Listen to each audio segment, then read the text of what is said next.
Good afternoon, good evening. I was going to say from the sunny UK, but unfortunately it's raining here, and I'm sorry that I can't be with you. Many thanks for this opportunity to come and speak and share my knowledge to old friends and hopefully to new friends as we go further down this journey together. For those of you who don't know me, my name is Pete Sanderson. I oversee and undertake a large amount of work in the world of rehabilitation in the UK, and I sit on European and international advisory boards in many different aspects, but more importantly for today to discuss the use of botulinum toxin, in particular in them early stages post-stroke. So where do we stand? Well, we currently stand in a huge different world. We are now coming out of post-COVID-19, and we need to start thinking and utilising botulinum toxin as a frontline medicine, in particular to these patients who are presenting with an upper motor neuron injury.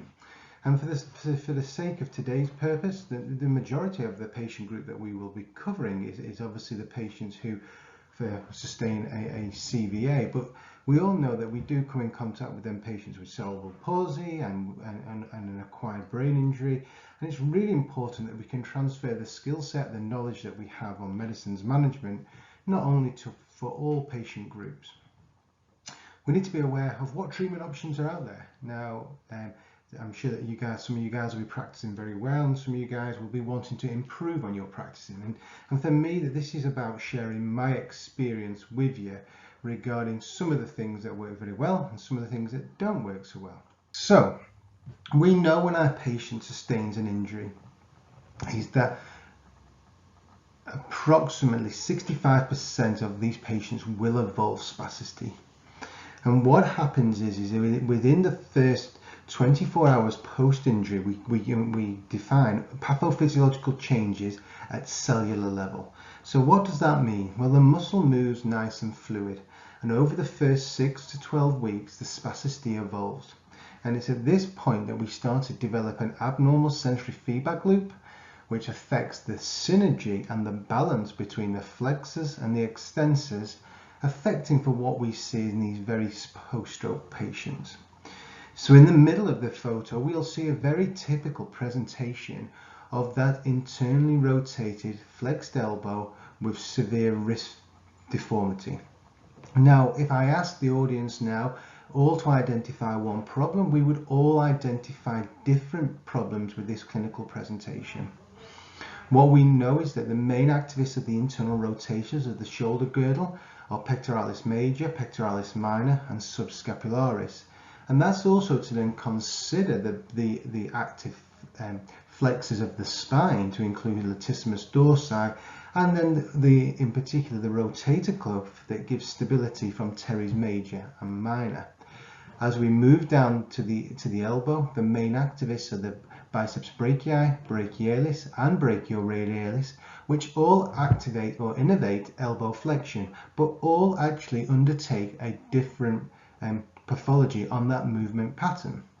Why do we know this? Well, we know that biceps brachii has two heads, and the long head attaches to the glenal fossa, and therefore doesn't actually attach back onto the humerus.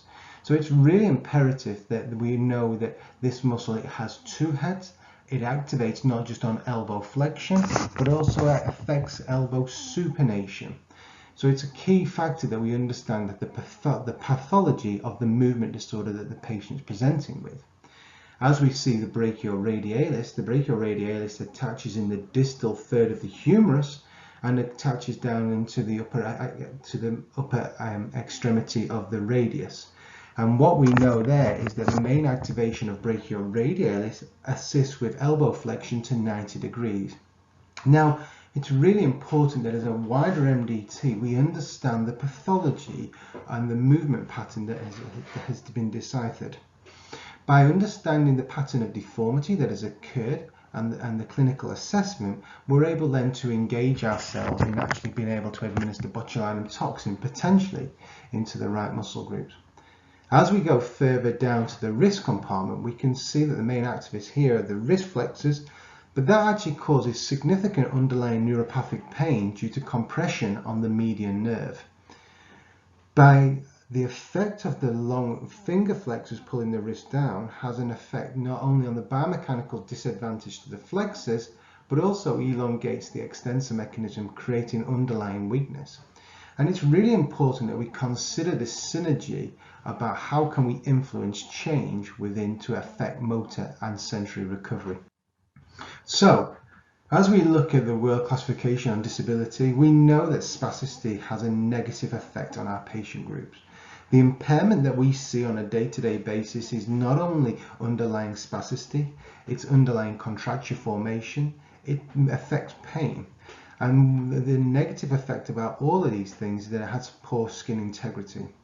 Now, as we know, with all aspects of the rehabilitation program and the clinical management plan that these patients undergo, is that not one treatment in isolation, whether that's from a tablet form or a physical therapy point of view, works in isolation. The negative effect of pain on contracture formation affects function. This has a negative effect, and these patients require increased assistance within their dressing and overall feeding. And the overall negative effect on the quality aspect of life has a significant reduction. Now, when I oversee any research, it's really imperative that we will all decipher it and look at goal setting. And goal setting has to be forefront to what we do within the management of spasticity post-stroke. But one thing we're going to have to start to look at and encounter on a more regular basis is what the patient's outcomes are to be. And we as the clinicians, we as the medical professions overseeing the care, can really influence and create a hypothesis of study for each of our patients to achieve their maximum rehabilitation potential. So, early identification. When does spasticity occur? Spasticity occurs, as we said, within the first 24 hours. But does that mean that we should be treating these patients with Botox in the first 24 hours? No, it doesn't. But should we all be aware that the potential changes that are occurring will happen between the first 4 to 8 to 12 weeks? And what you can see here in the patient is a patient of mine who is 4 weeks post-injury. He sustained a stroke in his workplace and received appropriate acute medical management. On our super acute ward, he started to present with increased muscle tone of his long finger flexors. Flexor digitorum superficialis is a main activist of flexor spasticity. And what we can see here is in the picture is that the PIP joints are just becoming flexed in isolation. Now, we could all talk about, do we implement stretching? Do we implement a hand splint? Do we prescribe a medicine? This gentleman had an appropriate therapeutic dose administered to flexor digitorum superficialis via ultrasound. And what we'll see as the after effect is the positive effects of early intervention with this patient group. So, historical. Okay, spasticity has been around a long time. It's been around a lot longer than me, a lot longer than you, a lot longer than our siblings and parents. And historically, we looked at the world of spasticity in isolation, and a really important key message to take away is that rehabilitation is an art and not a science. And what I mean by that is that no matter where we treat our patient, whether that's in Dubai, Abu Dhabi, Bahrain, or even Liverpool, each patient's journey has a different road.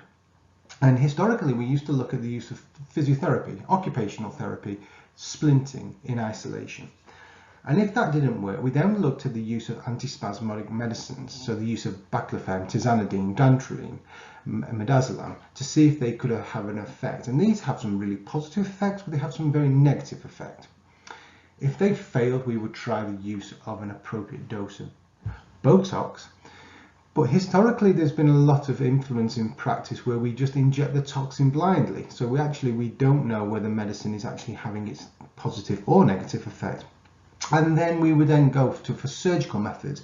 And historically, we utilise the use of tenotomies rather than utilisation of selective surgery along the path. So, spasticity occurs. This is a 66-year-old lady who came into our clinic. And actually what we can see here is this word spasticity keeps getting mentioned. And even to this day, we really don't know a definitive diagnosis or understanding of spasticity. What we do know is that it's a significant release of acetylcholine within the motor end plate, and that develops an underlying co-contracture. So actually the use of Botox should be considered not just for spasticity but for pain and for underlying increased abnormal muscle movements to include co-contractures, rigidity, dystonia, dyskinesia, all these presentations that we see in a day-to-day basis. The spasticity. Now, if we all wrote down on a piece of paper now what spasticity does, spasticity is a non-progressive disorder. So once the injury has been sustained, the spasticity will evolve and become constant at a certain level. And it's imperative that we actually try to maximize and create neuroplasticity changes centrally to assist with motor and sensory recovery. If we don't treat spasticity earlier, we know that the direct consequence of not treating spasticity will prevent contracture formation, which will then develop pressure sores, pain, infection, and abnormality deformities. And this has such a negative impact in the patient's overall psychosocial status. So, we used to look about spasticity in isolation, but spasticity is extremely multifaceted and is a component of an overall medically compromised patient. And it's really, really important that we understand that in isolation we can't treat this by ourselves. But what we do know is that by earlier intervention and increased dose and accurate dosing of botulinum toxin can prevent contracture formation. So, within the world of medicine, we have to relate to clinical evidence-based practice. And what we do know is by looking at Novik's work in 2013, but in relation to cerebral palsy, the use of botulinum toxin in conjunction with physiotherapy, stroke occupational therapy, is the most evidence-based treatment. That's not to exclude any of the other treatment options, but it's actually just to relate to why we should be undertaking or being aware of the use of botulinum toxin. When we look at the use of Botox in post-stroke spasticity, we know that the earlier intervention allows for a therapeutic improvement, but also the sooner we inject these patients actually will allow, from a polypharmacy point of view, a reduced prescriptive dose.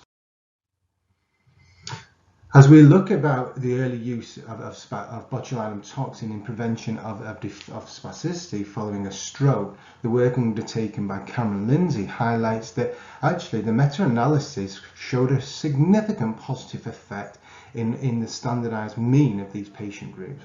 Now, what does this data mean to practice? It means that the earlier we inject these patient groups, the more positive the outcome. There is very, very limited evidence of the use of physiotherapy or occupational therapy in relation to spasticity management in post-stroke spasticity. There is also very limited weakness on the use of systemic medicine and also surgical intervention in isolation. So if we don't provide these patients with treatment, what's going to occur? Well, we know about 30% of all these patients will end up with a dense hemiparesis. That has such a negative effect on overall appearance, pain management, and personal care. We know that actually these patients will develop or have a negative effect on spasticity, and therefore that they will develop contractures in their upper limb. As we talked before, the first 6 weeks are absolutely imperative in relation to the way that the spasticity will evolve at the pathophysiological level. So actually what we know is that once we get up to 6 to 12 weeks, pathophysiological level of spasticity will be persistent and therefore will require an appropriate treatment regime. So historical, what treatment options do we have available? There are a significant amount of options available to us and not one size fits all. And we can use any medicine to include baclofen and dantrolene, and as we follow the list down, we start to consider the use of phenol and the use of nerve blockades. And nerve blockades are something that we should be undertaking on a routine basis in our clinical practice to allow for a significantly better outcome.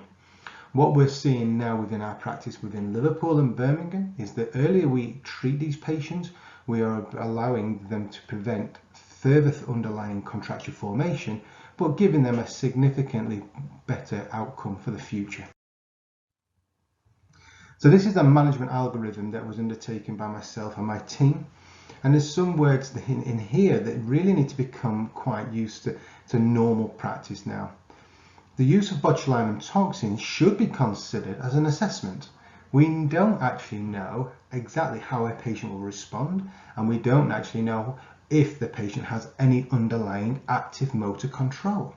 So if we have significant flexor spasticity, we don't actually, it's very difficult to assess, forgive me, the underlying extensor muscle involvement.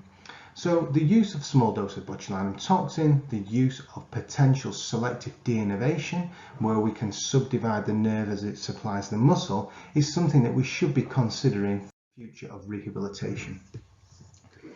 As we can see here, the examination under assessment gives us a significantly more detailed understanding of the patient. As you can see onto the left of the screen as I look at it, the patient has severe MCP joint contractures of the intrinsics. So the MCP joints have been pulled down not just by the lumbricals but by flexitistorum superficialis spasticity, and therefore had a negative effect on the musculoskeletal changes of the hand. If we had treated this patient earlier, this hand deformity was preventable. As you can see there, I've assessed the hand and I'm able to take the MCP joints out to -20 degrees lag of neutral. This has such a positive effect and gives me a far more detailed understanding on the use of administration of Botox. The examination under assessment doesn't just show us the joint ranges, but it also shows us about far more detailed examination of the joints that affect it, and also the fibrotic changes that potentially can occur on imaging. Now, not everyone's lucky enough to have access to theatre, so we need to recreate sedation in a clinic environment, and we can undertake nerve blockades that influence the application of Botox. What you can see here is that we have a spastic equinus varus foot deformity, plantar flex of -70 degrees from neutral, and the use of nerve blockades to the tibial nerve allows for the foot to come to approximately -5 degrees from plantigrade. The more detailed examination of the patient in the early stages allows us to administer an appropriate therapeutic dose to the right target muscles. Now we know that botulinum toxin, Botox, has a definitive outcome. It will last for approximately 12 to 16 weeks. Now, depending on the research you read, I'm going to tell you something from my own personal experience. This is dependent on accuracy of injection and dose. And what we can see is that if we utilize toxin to reduce the spasticity, it allows for ease of care, ease of therapy, and ease of recovery during this period of time. It also enhances the clinical outcome for the patient and then minimizes their risk of plastic or orthopedic surgery. So, how many of you out there inject Botox? How many of you out there use a localization technique? It's really imperative that we start to look at now the use of Botox as a frontline medicine in rehab. We need to be looking at the administration, the dose, and the application. And by taking into account all of these aspects when undertaking a botulinum toxin injection, will enhance the patient's outcome and recovery post-injection. So therefore, the accuracy of the injection that you administer has such a definitive outcome on the overall clinical presentation. What we can see here is got the ambulant patient who is requiring severe support, increased associated reaction to the upper limb, and requires a lot of work from his care team. So the use of nerve blockades and the use of Botox allows for the patient to tolerate a splint and therefore becomes independently ambulant in a ward setting, and that's transferable over into his day-to-day life. This young man was 16 when he presented with his stroke. So within 4 months he came into the ward requiring significant amount of care, significant amount of energy, and a significant amount of medicines management. And then 3 to 4 months post-treatment cycle, so he'd have received 2 rounds of botulinum toxin. He then became independently ambulant and was able to recommence going back to his education setting. So we saw this gentleman at the start. Let's see how his journey progressed. Well, we can see here, this is him 4 weeks post-injury, and we saw from the graph where from a pathophysiological point of view, the spasticity occurs. By administering a small dose of toxin to flex digitorum superficialis via ultrasound, I was allowed for a reduction in the excited response of the muscle belly, and therefore allowed the use of nerve blockades allows us to offset the dose of Botox. It allows us to bring the feet from this real spastic equinus varus, brings the patient back into a nice neutral position, but it really influences the dose of Botox that we should be administering to the crural compartment. This patient now, 12 months on his journey, is back into a standing frame. He's back now being ambulant, and he's transferring independently. So what's happened in the world of rehabilitation since COVID? Well, what we do know is that we are trying to prevent patients becoming hospitalized.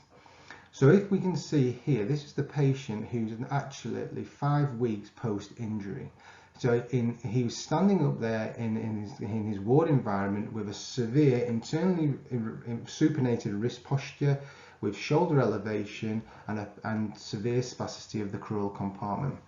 With the use of Botox to his upper and lower limb, it's reduced his hyperreflexia, it's reduced his pain, and increased his overall movement and volitional control.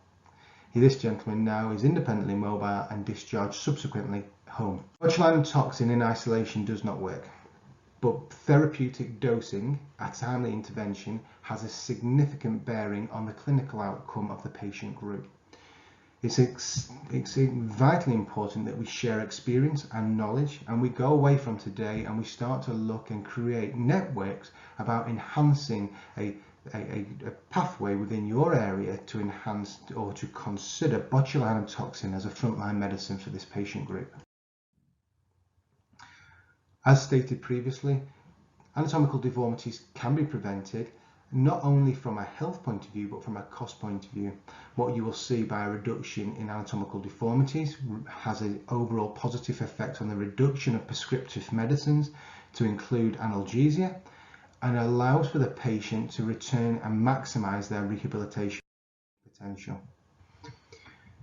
We need to ensure that we get timely intervention, and actually the consideration of surgery in this patient group, it potentially is an option for the use of selective de-innervation, but also the use of chemo de-innervation to allow for phenol in conjunction with steroids in conjunction with Botox allows for a reduction in the overall management of the patient, but gives a significantly more positive outcome. I'm sorry I'm not there to take your questions, but I hope to be over in the Middle East in the future. I really hope this has been of some use to you. I hope it's been of some thought-provoking options, and I look forward to meeting you guys in the near future. Enjoy the rest of the conference. Keep safe. Bye.